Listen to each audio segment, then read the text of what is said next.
దేవునికి స్తోత్రాలు. ప్రభు అయిన యేసుక్రీస్తు నామంలో ప్రార్థనా ఛానల్ ద్వారాగా దేవుని వాక్యాన్ని వింటున్నటువంటి వారికి నా వందనాలు చెల్లిస్తూ ఉన్నాను. అలాగే దేవుడు మిమ్మల్ని దీవించాలని నేను కోరుకుంటున్నాను.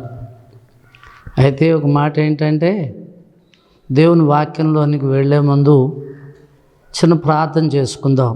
పరిశుద్ధుడు అయిన తండ్రి, దయగలిగిన మా యేసు ప్రభువా, నీ బంగారు పాదాలకు వందనాలు, స్తుతులు, స్తోత్రాలు చెల్లిస్తున్నాను నాయన. ఇదిగో ప్రభువా, మరి ఈ ప్రార్థనా ఛానల్లో నీ వాక్యాన్ని ప్రభువా నేను అందిస్తూ ఉన్నప్పుడు ఈ ప్రార్థనా ఛానల్ను చూస్తూ నాయన తండ్రి, నీ వాక్యాన్ని వింటున్నటువంటి బిడ్డలందరినీ కూడా ఆశీర్వదించి దీవించండి. వినగలిగే చెవులు వారికి దయచేయండి, గ్రహించే హృదయం నాకు ప్రభు వారికి దయచేయండి. అలాగే నన్ను కూడా నీ ఆత్మతో అభిషేకించి వాడుకోరండి నాయన. మీరే మాట్లాడి సహాయం చేయమని యేసునామములో ప్రార్థిస్తున్నాం తండ్రి, ఆమేన్. ప్రభునందు ప్రియమైనటువంటి దేవుని బిడ్డలారా, మరొకసారి ప్రభు అయిన యేసుక్రీస్తు నామములో మీ అందరికీ నా వందనాలు తెలియజేస్తూ ఉన్నాను. మరలా ఈరోజు కూడా నేను పరమగీత గ్రంథములో నుంచి మీకు వాక్యాన్ని అందించాలని కోరుకుంటున్నాను. మరి ఈరోజు ధ్యానాంశం ఏంటి అని చెప్పానంటే, పరమగీత గ్రంథంలో 2వ అధ్యాయంలో మొట్టమొదటి వచనాన్ని మనం చదువుకుందాం. నేను చదువుతున్నాను, మీరు పరిశుద్ధ గ్రంథాలు తీసుకొని టీవీ ముందు కూర్చొని శ్రద్ధగా దేవుని మాటలు వినాలని నేను కోరుకుంటూ ఉన్నాను. దేవుని వాక్యంలోనికి వెళదాం. నేను షారోను పొలములో పూయు పుష్పం వంటి దానను, లోయలలో పుట్టు పద్మం వంటి దానను. ఇక్కడ మనం చూస్తే ఎవరు ఈ మాట అంటున్నారు అని చెప్పానంటే, సంఘం మాట్లాడుతుంది. ఏమని మాట్లాడుతుంది సంఘము అని చెప్పానంటే, నేను అంటుంది. నేను షారోను పొలములో పూయు పుష్పం వంటి దానను, షారోను పొలములో పూయు పుష్పం వంటి దానను, లోయలలో పుట్టు పద్మం వంటి దానను. లోయలలో పుట్టేటటువంటి పద్మం వంటి దానను అంటుంది. ఇక్కడ సంఘం మాట్లాడే మాట ఏంటంటే, షారోను పొలములో పూయు పుష్పం వంటి దానను. షారోను అనేటటువంటి దానిని మనము ఆలోచన చేస్తే, యెషయా గ్రంథంలో షారోనును గురించి ఒక మాట రాశాడు. 33వ అధ్యాయము 9వ వచనాన్ని మనము చదువుకుందాం. 33వ అధ్యాయము 9వ వచనంలో మనం చూస్తే అక్కడ ఒక మాట రాశాడండి. దేశము దుఃఖించి క్షీణించుచూ ఉన్నది, లెబానోను సిగ్గుపడి వాడిపోవచ్చు ఉన్నది, షారోను ఎడారి ఆయను, బాషాను కర్మేలు తమ చెట్లు ఆకులను రాల్చుకొనుచూ ఉన్నది అంటున్నాడు. దేశము దుఃఖించుచూ ఉన్నది. దేవుని మాట వినకపోతే ఎవరికైనా దుఃఖం తప్పదు. దేవుని బిడ్డలారా గమనించండి ఒక మాట. అదేంటి అని చెప్పానంటే, ప్రభువు దేశాలకు దేవుడు, ప్రపంచానికి దేవుడు, రాష్ట్రాలకు దేవుడు. ఆయన మాట్లాడుతూ అంటాడు, దేశమా దేశమా యెహోవా మాట ఆలకించుము అంటాడు. ఆయన చాలామంది ఏమంటారంటే, ఆయన ఇశ్రాయేల్ దేశానికి చెందినటువంటి వాడు, ఆయన ఆ దేశంలోనే సువార్త ప్రకటించుకోవాలి కానీ ప్రపంచ దేశాలకు ఎందుకు వచ్చినట్టు, అందున మరి భారతదేశానికి ఎందుకు వచ్చినట్టు అని. యేసుక్రీస్తు ప్రభువారు ప్రపంచానికి దేవుడేన అంటే అర్థం ఏంటంటే, సృష్టికర్త, సమస్తమును సృష్టించినవాడు ఆయనే, జీవరాశులన్నిటినీ సృష్టించినవాడు ఆయనే. ఆయన మాట్లాడుతున్నాడు ఎవరిని గురించి? దేశమును గురించి. ఇజ్రాయెల్ దేశము అని కాదు, అక్కడ ఏ దేశాన్ని గురించి అయినా ఆయన మాట్లాడగలడు.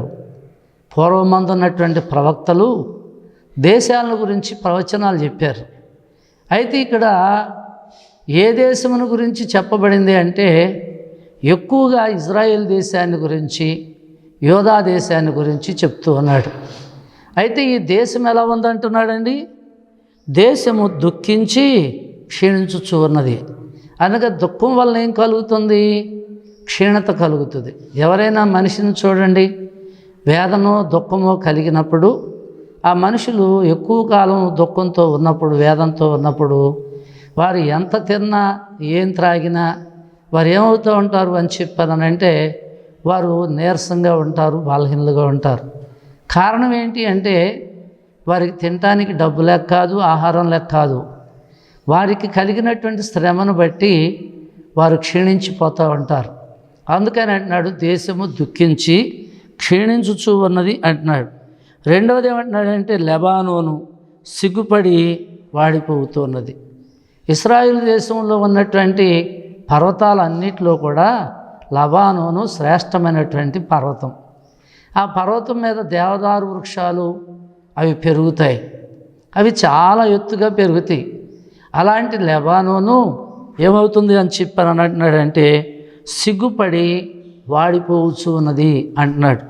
తర్వాత మాట చూస్తే అంటాడు షారోను ఎడారి ఆయను. షారోను ఎడారి ఆయను. షారోను అని చెప్పానంటే ఉన్నతమైనటువంటి భూభాగం అది. అయితే ఈ షారోను ఏమైపోయింది అంటున్నాడు అని చెప్పానంటే ఎడారి ఆయను. దానిలో ఒక చెట్టు కానీ, ఒక మొక్క కానీ, గడ్డి కానీ లేకోకుండా ఉన్నదానిని, లేకపోతే ఇసుకతో నిండి ఉన్న దానిని ఏమంటారు అని చెప్పానంటే ఎడారి అంటారు. అయితే షారోను శ్రేష్టమైనటువంటి భూమి అయినప్పటికీ అది ఎలా ఉంది అని చెప్పానంటే ఎడారిలాగా ఉంది అని చెప్పి అంటాడు. ప్రియమైన దేవుని బిడ్డ, ఒక మాట ఇక్కడ షారోను అని చెప్పానంటే చాలా శ్రేష్టమైనది.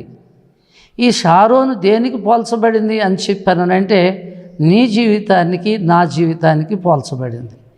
అయితే ఇక్కడ షారోను ఎడారి ఆయను అని చెప్పానంటే మనము ఎలా ఉన్నాము అని చెప్పానంటే భక్తిలో పెరిగాం, విశ్వాసం కలిగి ఉన్నాం, ప్రార్థన చేస్తూ ఉన్నాం, బాప్తిస్మం పొందాం, ప్రభు బలలో పాల్గొన్నాం. కొందరైతే పరిశుద్ధాత్మను పొందారు, భాషలు మాట్లాడుతున్నారు, ప్రవచనాలు చెప్తున్నారు. కానీ ఇన్ని బాగానే ఉన్నాయి. కానీ ఆత్మీయంగా బాగా ఎదిగిన తర్వాత మన జీవితాలు ఎలా మారుతున్నాయి అంటే మనుషుల్లో గర్వం ఎక్కువైపోతుంది. దేవుని బిడ్డలారు గమనించండి, దేనిలోనైనా గర్వం ఉండొచ్చేమో కానీ భక్తి విషయంలో గర్వం అనేటటువంటిది పనికిరాదు. భక్తి మనకి ఏం నేర్పాలి అని చెప్పానంటే విధేయత నేర్పాలి. భక్తి ఏం నేర్పాలి అని చెప్పానంటే వినయం నేర్పాలి. భక్తి మనకేం నేర్పుతుందంటే దేవుని యందు భయభక్తులు కలిగి ఉండటం నేర్పుతుంది. ఇంకోటి ఏంటి అని చెప్పంటే సేవకుని ఎడలు కూడా భయము కలిగి నడుచుకుంటుంది. కాబట్టి మనము ఎలా ఉన్నాము అని చెప్పానంటే మనము దేవునిలో ఉన్నాము అనుకుంటున్నాం, ప్రార్థన బాగా చేస్తున్నాం అనుకుంటున్నాం, వాక్యం బాగా చదువుతున్నాం అనుకుంటున్నాం, మరి ప్రార్థన మనం అన్ని విషయాల్లో బాగున్నాము అనుకుంటున్నాం. కానీ మనకు తెలియకోకుండానే మన జీవితాలు ఒక్కొక్కసారి ఎడారి జీవితాల్లాగా మారిపోతున్నాయి. కనుక ప్రభువు హెచ్చరిస్తున్నాడు. ఏమని హెచ్చరిస్తున్నాడంటే షారోను ఎడారి ఆయను అని చెప్పానని హెచ్చరిస్తూ ఉన్నాడు. ఇంకేమన్నాడంటే బాషాను అలాగే కర్మేలు తమ చెట్ల ఆకులను రాల్చుకొనుచు ఉన్నది. ఇక్కడ చెట్ల ఆకులను రాల్చుకొనటము అని చెప్పానంటే అర్థం ఏంటి అని చెప్పానంటే ఒక చిన్న విషయాన్ని మీకు చెప్తాను. చిగురుటాకు ఉందంట, చెట్టుకి చిగురుటాకు ఉందంట. అలాగే ఆ చెట్టుకి పండు పండిపోయినటువంటి ఆకు కూడా ఉంది. అయితే ఈ చిగురుటాకు ఈ పండుటాకును చూసి పక్కున నవ్విందంట. అప్పుడు ఈ పండుటాకు అందంట, ఒక రోజున నీవు కూడా నాలాగే పండిపోతావు, అప్పుడు నువ్వు కూడా రాలిపోతావు అందంట. అట్లాగే మనం ఎలా ఉండాలి అని చెప్పానంటే పండు పండిపోయి రాలిపోయేటటువంటి వారముగా ఉండకూడదు. కానీ కీర్తనల గ్రంథం 1వ అధ్యాయంలో భక్తులను గురించి ఏమని చెప్పాడు అంటే యెహోవా ధర్మశాస్త్రమందు ఆనందించు. దేని యందు ఆనందము?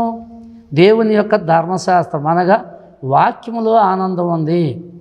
ఏమంటే ఒక మాట అడుగుతాను, సినిమాకి వెళ్తారు కదా, సినిమాలో ఆనందం లేదా? ఇంటికాడ టీవీలో సీరియల్ చూస్తారు కదా, సీరియల్లో ఆనందం లేదా?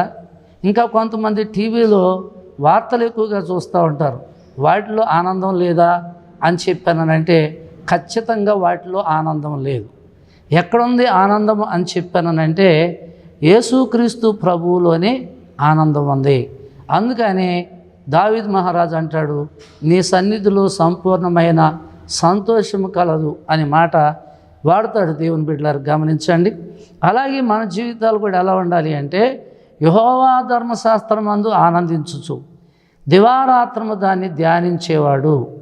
దేవుని యొక్క వాక్యాన్ని దివారాత్రము కూడా ధ్యానించేవాడు. ఇప్పటి కాలంలో అలాంటి వాళ్ళు ఉన్నారా అని మనం అనుకోవచ్చు, కానీ నేటి కాలంలో కూడా ఉన్నారు.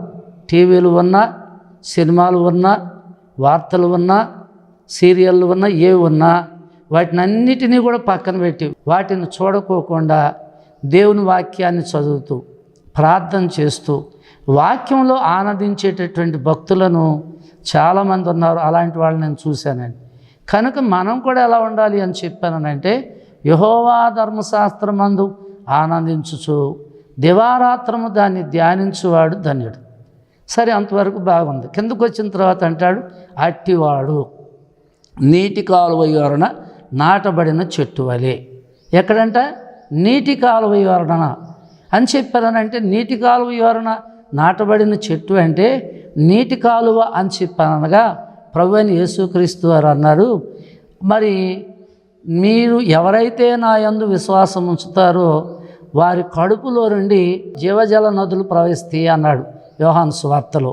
అయితే ఇక్కడ ఒక మాట ఏంటి అంటే వారు ఎలా ఉంటారు అంటే నీటి కాలువ యొరన నాటబడినదై ఆకు వాడక తన కాలమందు ఫలమిచ్చు చెట్టు వలె ఉంటాడు. ఆ తరువాత అంటాడు, అతడు చేయనదంతయు కూడా సఫలమగును.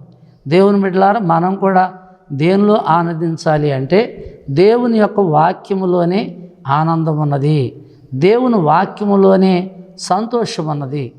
దేవుని వాక్యములో అనగా దేవుని సన్నిధిలో సమృద్ధి ఉన్నది. కనుకనే దేవుని సన్నిధికి ప్రజలు ఈనాడు తండోపతండాలుగా దేవుని సన్నిధికి వస్తున్నారు, వాక్యాన్ని వింటున్నారు, సంతోషిస్తున్నారు, ఆనందిస్తున్నారు. అలాగే మనం కూడా ఎలా ఉండాలి అని చెప్పానంటే వాక్యాన్ని విని సంతోషించే వారంగా ఉండాలి, కానీ ఆకు రాలిపోయేటటువంటి చెట్లు వలె ఉండకూడదు. అయితే ఇక్కడ రాయబడిన మాటలో దేశమేమో దుఃఖించి క్షీణిస్తుంది అంటున్నాడు. రెండోది ఏమంటున్నాడు అని చెప్పానంటే లెబనోను, ఇజ్రాయేలు దేశంలో, అంతేకాదండి ప్రపంచంలో కూడా లెబనోను శ్రేష్టమైనటువంటి భూభాగం. అలాంటి భూభాగంలో కూడా ఎలా ఉంది అని చెప్పానంటే సిగ్గుతో వాడిపోతుందంట. భక్తి కలిగినటువంటి మనము ఎలా ఉండాలి అని చెప్పానంటే ప్రభువును బట్టి తలెత్తే వారముగా సంతోషించే వారంగా ఉండాలి, కానీ సిగ్గుపడి తలదించుకునే స్థితిలోనికి ప్రభు మనల్ని ఎప్పుడూ తీసుకొని రాడు. అయితే ఇంకొక మాట ఏంటి అని చెప్పానంటే షారోను ఎడారి ఆయన. షారోన్ ఏమైపోయిందంట? ఎడారిగా మారిపోయింది. కనుక ఇక్కడ ఎడారిగా మారింది. బాషాను కర్మేలు తమ చెట్లను ఆకులను రాల్చుచున్నది అని చెప్పానంటున్నాడు. ఆకులు రాలిన చెట్టులాగా మనం ఉండకూడదు, నిత్యము ఫలించేటటువంటి చెట్టు వలె ఉండాలి. అది అంటాడు, ఆ నీటి కాలువ యొరన నాటబడినదై ఆకు వాడక తన కాలమందు ఫలమిచ్చు చెట్టు వలె ఉండను. ఆకు వాడక అని చెప్పానంటే దేవుని బిడలైనటువంటి వారి ముఖాల్లో ఎప్పుడూ ఆనందం ఉండాలి. పౌలు భక్తుడు అంటాడు, ఆనందించుడి, మరలా చెప్పుదును ఆనందించుడి, ప్రభునందు మీరు ఎల్లప్పుడూ ఆనందించండి, మీ సహనము సకల జనులకు తెలియబడనివ్వండి అని భక్తుడు రాస్తాడు. అయితే ఇక్కడ మనము దేవుని బిడ్డలు ఎప్పుడూ కూడా ఒక మాట చెప్పనండి మీకు, మన హృదయంలో ఎన్ని బాధలున్నా ఏమండి, ఎన్ని శ్రమలున్నా, ఎన్ని దుఃఖాలున్నా దేవుని బిడ్డలు ఎప్పుడూ కూడా ఎలా ఉండాలి అంటే సంతోషంగా ఉండాలి. పౌలు శీలను ఇద్దరిని తీసుకుని వెళ్ళి చెరసాల్లో వేశారు. ఎదు నిమిత్తము పుతోన్ అనేటటువంటి దయాన్ని వెళ్ళగొట్టినందుకు. మేలు చేశారా కీడు చేశారా? మేలు చేసినందుకు పౌలు శీలను ఇద్దరిని పట్టుకొని వస్త్రాలు తీసేసి బెత్తాలతో కొట్టి తీసుకొని వెళ్ళి చెరసాల్లో వేశారు. చెరసాల్లో వేసినప్పుడు చెరసాల్లో ఉన్నప్పుడు ఈ పౌలు శీలు ఇద్దరు అనుకున్నారంట పాటలు పాడదామా అని. బైబిల్ గ్రంథంలో మనం చూస్తే ఒక మాట అంటాడు, ఎవరికైనా శ్రమ కలిగినా వాడు ప్రార్థన చేయవలెను, ఎవరికైనా సంతోషం కలిగినా అతడు పాటలు పాడవలెను అని ఉంది. అయితే ఇప్పుడు పౌలు శీలలు పాటలు పాడుతున్నారు అంటే వారు ఆనందంగా ఉందని చెప్పాలా, లేకపోతే బాధలు ఉన్నారని చెప్పాలా? వారు సువార్త ప్రకటించినందుకు బాధపడలేదు, కానీ వారు ఆనందించి అర్ధరాత్రి వేళ చెరసాల్లో వారు పాటలు పాడుతూ ఉన్నప్పుడు దేవుడు అక్కడ గొప్ప కార్యం చేశాడు. పెద్ద భూకంపం వచ్చి చెరసాల పునాదులు కదిలిపోయి ఆ చెరసాల్లో ఉన్నటువంటి వారు అందరి బంధకాలు కూడా ఓడిపోయాయి. అలాగే దేవుని బిడ్డలు ఎప్పుడూ కూడా ఆనందంతోనే ఉండాలి, కానీ మనం దుఃఖంతో ఎప్పుడూ ఉండకూడదు. అందుకని అంటాడు, షారోను ఎడారి ఆయను అంటాడు. ఎడారి జీవితం కాదు మనది, ఫలించేటటువంటి జీవితం కలిగి ఉండాలి. మరొక మాట చదువుకుందామా? దయచేసి గమనించండి. యెషయా గ్రంథములోని 65వ అధ్యాయము 10వ వచనాన్ని మనం చూస్తే అక్కడేమని రాశాడో కూడా చూద్దామండి. నన్ను గూర్చి విచారణ చేసిన నా ప్రజల నిమిత్తము షారోను గొర్రెల మేత భూమి యగును, షారోను గొర్రెల మేత భూమి యగును, ఆకోరు లోయ పశువులు పరుండు స్థలముగా ఉండును అంటున్నాడు. అంటే ఇందాక మనం ఏం తెచ్చుకున్నాము? షారోను ఎడారి ఆయను అని. ఇప్పుడేమంటున్నాడు? షారోను గొర్రెల మేత భూమి. గొర్రెలు అనగా ఎవరు? మనమే. మీకు ఒక విషయం చెప్పనా? మా సంఘం పేరు షారోను ప్రార్థనా మందిరం. అయితే ఇక్కడ షారోను గొర్రెల మేత భూమి అంటే సంఘంలోనికి ప్రార్థనకి వచ్చేటటువంటి వారు మందిరంలోనికి వచ్చి దేవుని వాక్యాన్ని వింటున్నారు. దేవుని సన్నిధే మనకి మేత భూమి. ఆ మేత భూమిలో మనకి ఏం దొరుకుతుంది అని చెప్పారనంటే దేవుని యొక్క వాక్యం దొరుకుతుంది. అయితే ఇక్కడ ఒక మాట మనం గమనిస్తే షారోను గొర్రెల మేత భూమి అంటున్నాడు. మేత భూమి అని చెప్పానంటే ఇందాక చదివే మనం అక్కడ ఏమని అంటున్నాడు అని చెప్పానంటే, దావీదు మహారాజు, యెహోవా నా కాపరి, నాకు లేమి కలగదు, పచ్చిక గల చోట్ల ఆయన నన్ను పరుండ చేయుచున్నాడు. మరి శాంతికరమైనటువంటి జలముల యొద్దకు ఆయన నన్ను నడిపిస్తూ ఉన్నాడు. గొర్రెలు అని చెప్పనగా విశ్వాసులు. అలాగే షారోను అనగా దేవుని యొక్క సన్నిధి. ఆ సన్నిధిలో ఏముంది అని చెప్పంటే మేత భూమి. అంటే గొర్రెల కాపరి ఎక్కడ తోలుకొని వెళ్తాడంటే మేత ఉన్నటువంటి స్థలాల్లోనికి తోలుకొని వెళ్ళి బాగా మేపుతాడు. మేపినప్పుడు ఈ గొర్రెలు బాగా మేసి అవి ఏం చేస్తాయి అని చెప్పానంటే మైదానంలో మరి చాలా పిల్లలను వేస్తాయి. అప్పుడు ఏమవుతుందంటే మంద పెరుగుతుంది. కాబట్టి షారోను గొర్రెల మేత భూమి అన్నాడు. అంటే ఎడారిగా ఉన్నటువంటి షారోను ఇప్పుడు ఎలా మారింది అని చెప్పానంటే మేత భూమిగా మారిపోయింది, గొర్రెల యొక్క మేత భూమిగా మారింది. అలాగే మన మందిరంలోనికి వచ్చినప్పుడు దేవుని వాక్యాన్ని విని మనము దేవుని సన్నిధిలోనే విశ్రాంతి తీసుకునేటటువంటి వారముగా ఉండాలి. అయితే ఇక్కడ గొర్రెల మేత భూమి అని చెప్పానంటే గొర్రెలకు మంచి మేత పెట్టాలి. ఒక చిన్న మాట మీకు జ్ఞాపకం చేస్తాను. దావీదు అన్నాడు, పచ్చిక గల చోట్ల ఆయన నన్ను పరుండ చేయుచు ఉన్నాడు అని. అయితే ఒక మాట చూస్తే దావీదు అనుభవం ఏంటి అని చెప్పానంటే మరి పచ్చిక అనుభవం. దావీదు అనుభవం ఏంటంటే పచ్చిక అనుభవం. గొర్రె మరి పచ్చికలో మేసినప్పుడు వాటి నోటికి ఆ పచ్చికను తింటూ ఉండగా మట్టి కూడా వస్తుంది, చెత్త కూడా వస్తుంది. అయితే అది ఏం చేస్తుందంటే దానికి కావలసినటువంటి మేతను నోట్లోకి తీసుకొని ఆ యొక్క మేతకున్నటువంటి ఆ వేళ్లను అలాగే ఆ మట్టిని కూడా అది ఊసేస్తుంది. కనుక గొర్రెలమైనటువంటి మనం కూడా ప్రభు అన్నాడు 100వ కీర్తనలో, అలాగే 99వ కీర్తనలో ఏమన్నాడంటే మనము ఆయన వారము, ఆయన మేపు గొర్రెలము, ఆయన పాలించు ప్రజలము అని. కాబట్టి దేవుడు మనకు దేవుని యొక్క వాక్యము అనేటటువంటి మేతను మనకిచ్చాడు. ఆ మేతను మనము బాగా తినాలి. అయితే ఇక్కడ ఒక మాట ఏంటి అని చెప్పానంటే, సొలొమోను కూడా ఒక అనుభవం కలిగి ఉన్నాడు. సొలొమోను ఏమంటాడు అని చెప్పానంటే, పరమగీత గ్రంథములో మనం చూస్తే అక్కడ ఆ సొలొమోను ఒక మాట అంటాడు. చూడండి, పరమగీత గ్రంథంలో 6వ అధ్యాయంలో 3వ వచనం చూస్తే, నేను పద్మములలో మేపుచున్న నా ప్రియనిదానను, నేను పద్మములలో మేపుచున్న ప్రియనిదానను. 2వ వచనం కూడా చదివితే, ఉద్యానవనమందు నన్ను మేపుటకును. అంటే ఈ సంఘాన్ని ఎక్కడ తీసుకొని వెళ్తున్నాడు మేతకి అని చెప్పారంటే, ఉద్యానవనమునకు తీసుకొని వెళ్తున్నాడు. తర్వాత చూస్తే పద్మములను ఏరుకొనుటకు. ఏం ఏరుకోవటానికి? పద్మములను ఏరుకోవటానికి. ఆ పద్మములు రకరకాలైనటువంటి పువ్వులు ఉంటాయండి.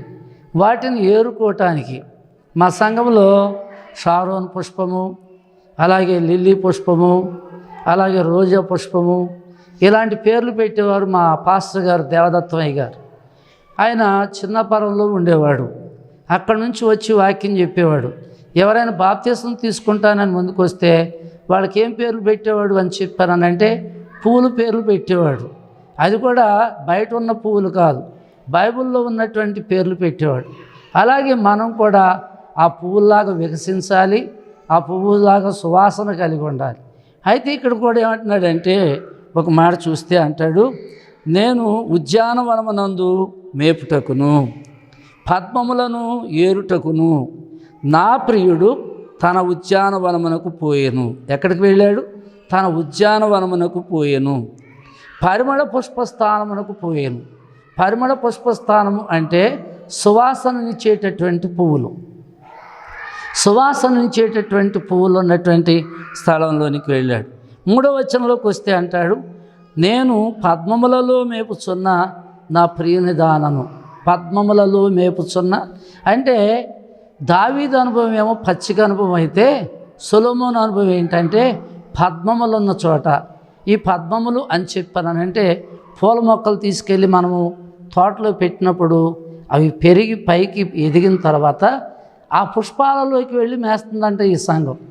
మేస్తూ ఉన్నప్పుడు ఇంకా పచ్చికలో మేస్తే నోట్లోనికి మట్టి చెత్త వచ్చే అవకాశం ఉంటుంది, కానీ పద్మములను మేసేటప్పుడు మాత్రము మట్టి చెత్త అనేటటువంటిది రాదు. తర్వాత ఇంకో విషయం ఏంటి అని చెప్పానంటే, పువ్వుల్లో కూడా మనము మందుల్లో టానికుల్లో వాడతారు, కొన్ని పుష్పాలను వాడతారు. ఎందుకు వాడతారు అని చెప్పారనంటే, ఆ పుష్పాల నుంచి వచ్చినటువంటి రసము మనకి ఆరోగ్యాన్ని ఇస్తుంది, బలమునిస్తుంది. కాబట్టి ఆ పుష్పాలను వాడతారు.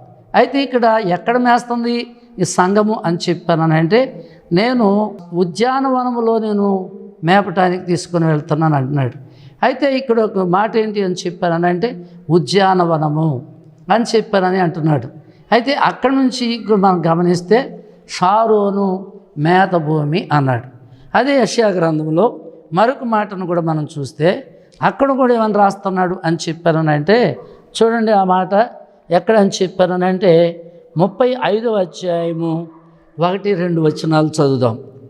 షారోన్ అనగా యెషయా గ్రంథంలో 35వ అధ్యాయము 1-2 వచనాలు చదువుదామండి. అక్కడ రాయబడినటువంటి మాటను కూడా మనము ధ్యానం చేద్దాం. ఇక్కడ రాసిన మాటను చదువుతున్నాను. అరణ్యమును ఎండిన భూమిని సంతోషించును. అరణ్యము లాంటి జీవితాలు, అలాగే ఎండిన భూమి లాంటి జీవితాలు సంతోషిస్తాయి. కారణం ఏంటి అని చెప్పానంటే, దాని మీద మరి ఆ వర్షము, పరిశుద్ధాత్మ అనేటటువంటి వర్షం కురుస్తుంది.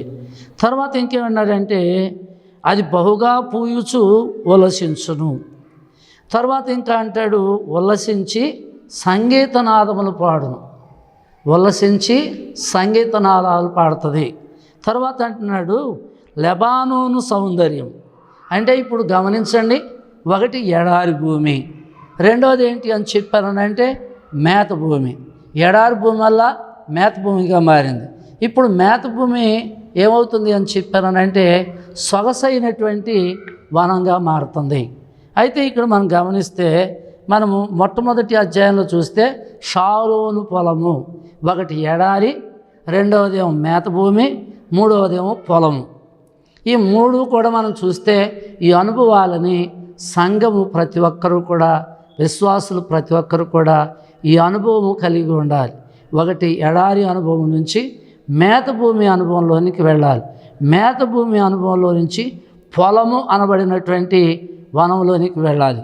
మనం అక్కడికి వెళ్ళిన తర్వాత ఇక్కడ యెషయా గ్రంథంలో 35 అధ్యాయములు అంటాడు, ఇక్కడ లెబానోను సౌందర్యము దానికి కలుగును, తర్వాత కర్మేలు షారోనుకున్నటువంటి సొగసు దానికి ఉంది. అంటే షారోను ఇప్పుడు మేత భూమి కాదు, ఎడారి కాదు, ఏమైంది, సొగసైనటువంటిదిగా మారిపోయింది.